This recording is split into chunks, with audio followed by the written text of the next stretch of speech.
వ్యవసాయంలో రైతు మనుగడ కోసం ఉద్యమాలే మార్గమని ఆంధ్రప్రదేశ్ రైతు సంఘం జిల్లా కార్యదర్శి కె శ్రీనివాస్ అన్నారు. శనివారం జీలుగుమిల్లి సుందరయ్య కాలనీలో ఆంధ్రప్రదేశ్ రైతు సంఘం మండల మహాసభ సంఘ మండల అధ్యక్షులు దాసరి జానకిరామిరెడ్డి అధ్యక్షతన నిర్వహించారు. మండలంలోని రైతాంగ సమస్యలు చర్చించి పలు తీర్మానాలు ఆమోదించారు. మహాసభ ప్రారంభ సూచకంగా రైతు సంఘం జెండాను తాళ్లూరి సూర్యారావు ఆవిష్కరించారు. ముఖ్య అతిథిగా విచ్చేసిన కె శ్రీనివాస్ మాట్లాడుతూ నేడు వ్యవసాయం తీవ్ర సంక్షోభంలో ఉందని, నష్టాల్లో కూరుకుపోతున్న అన్నదాతలు ఆత్మహత్యలు చేసుకుంటున్నారని ఆవేదన వ్యక్తం చేశారు.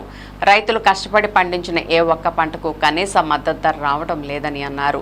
స్వామినాథన్ కమిషన్ సిఫార్సుల ప్రకారం రైతు పెట్టిన పెట్టుబడికి అదనంగా 50% కలిపి మద్దతు ధరలు వస్తేనే రైతులకు వ్యవసాయంలో మనుగడ ఉంటుందని చెప్పారు. చింతలపూడి ఎత్తిపోతల పథకం పనులు పూర్తి చేసి మెట్ట ప్రాంత రైతాంగానికి సాగునీరు అందించాలని డిమాండ్ చేశారు.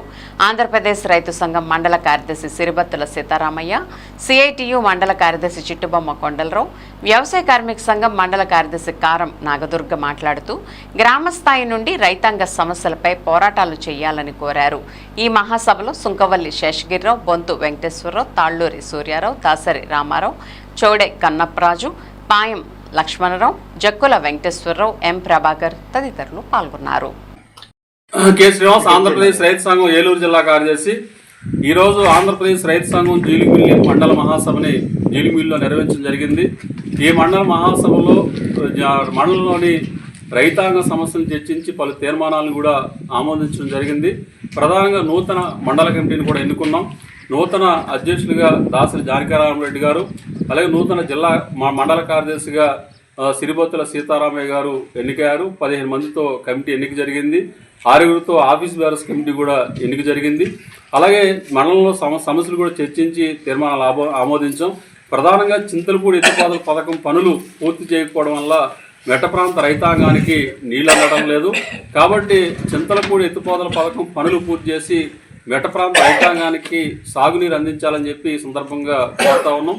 అట్లాగే ఇక్కడ పేద రైతులకి బ్యాంకుల ద్వారా పంట రుణాలు అందించాలని, డీఫారం పడ్డ భూములకు కూడా బ్యాంకులు పంట రుణాలు ఇచ్చే విధంగా చర్యలు చేపట్టాలని, 3 లక్షల వరకు వడ్డీ లేని పంట రుణం అందించాలని చెప్పేసి సందర్భంగా మేము ప్రభుత్వాన్ని కోరుతా ఉన్నాం. అన్ని పంటలకు కూడా పంటల బీమా పథకాన్ని అమలు చేసే విధంగా చర్యలు తీసుకోవాలి. కమతం ప్రాతిపదికన పంటల బీమా పథకాన్ని అమలు చేయాలని చెప్పేసి కోరుతా ఉన్నాం. అట్లా ఇక్కడ గిరిజనేతర పేద రైతులు ఉన్నారు, వారి సమస్యలు కూడా పరిష్కరించాలని చెప్పేసి కోరుతా ఉన్నాం. ఇవాళ హైవే నిర్మాణం చేయడం చాలా దుర్మార్గమైంది. కాబట్టి భూసేకరణలో నష్టపోతున్న రైతాంగాన్ని కూడా ఆదుకోవాలి.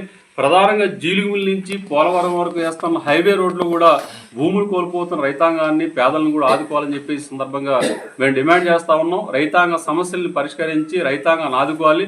లేని పక్షంలో భవిష్యత్తులో రైతాంగ సమస్యలపై రైతు సంఘం పెద్ద ఎత్తున ఆందోళన పోరాటాలని కొనసాగిస్తుందని చెప్పేసి సందర్భంగా మేము తెలియజేస్తా ఉన్నాం. ఇప్పుడు వ్యవసాయ సంఘం సిఐటి నాయకులు